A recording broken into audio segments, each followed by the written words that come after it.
حسد نیکیوں کو ایسے کھاتا ہے جیسے سوکھی لکڑی کو آگ۔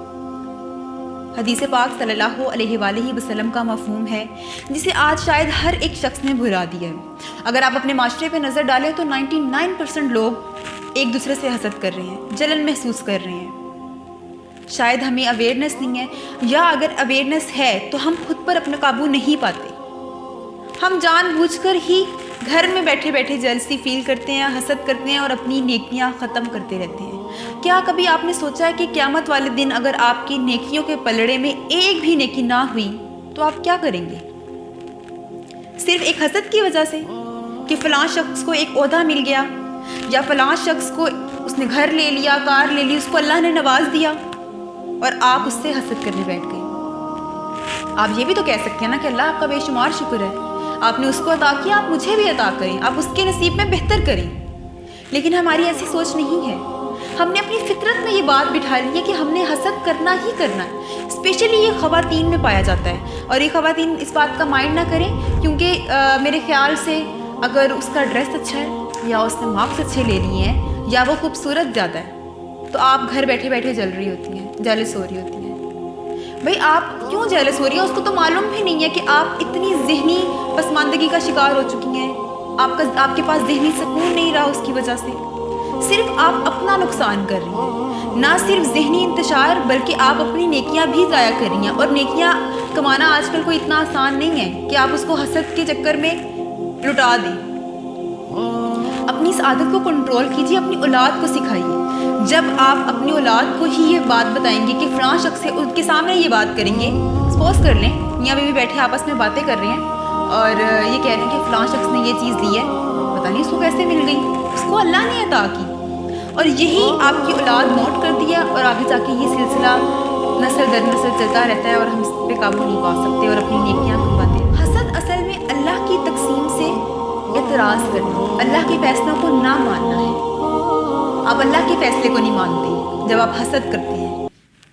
اگر اس شخص کو اللہ نے ایک اچھا عہدہ دے دیا تو آپ اس جیلسی میں آ جاتے ہیں، اس سے حسد کرنے لگ جاتی ہیں۔ جو چیز اس کو اللہ نے نوازی، آپ یہ سوچتے ہیں کہ اس کے پاس کیوں ہے، اس کو تو بھئی اللہ تعالیٰ نے عطا فرمائی ہے۔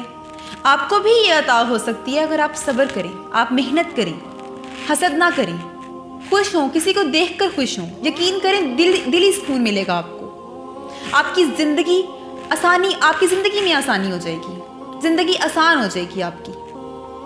گھر بیٹھے بیٹھے جلنا، آفس میں کسی سے جیلسی ہونا، اسکول لائف میں بھی یہ بات بہت ہوتی ہے، اسپیشلی گرلز میں بھی یہ ہوتا ہے کہ جی اس نے اچھے نمبر لے لیے، کیوں لیے ہیں؟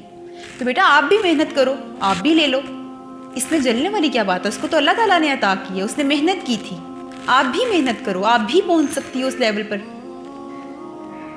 اسپیشلی یہ ماؤں کا کردار ہوتا ہے اپنی بچیوں کی اور اپنے بچوں کی تربیت کرنے میں، کہ آپ ان کو یہ بات بتاتی ہیں کہ حسد کتنی بری چیز ہے جو آپ کے پاس نیکیاں نہیں رہنے دیتی، یا آپ ان کو گائیڈ کرتی ہیں یا نہیں کرتی، یہ آپ پر ڈیپینڈ کرتا ہے۔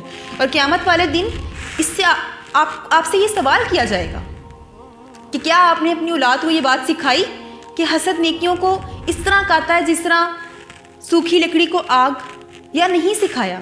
آپ نے خود جیلسی کی، کسی سے حسد کیا اور ان کو بھی آگے یہ سکھایا۔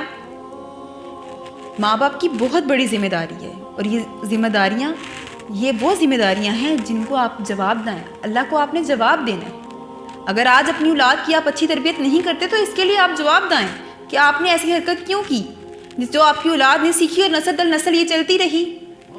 مثال لے لیں، ایک باپ گھر میں گالیاں دیتا ہے تو کیا اس کا بیٹا آگے جا کے گالی نہیں دے گا؟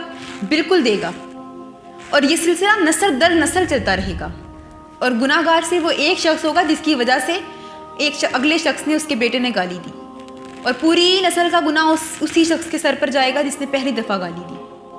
اللہ کی مخلوق سے جلنا چھوڑ دیں، ان سے حسد کرنا چھوڑ دیں، اللہ آپ کو بھی نواز دے گا۔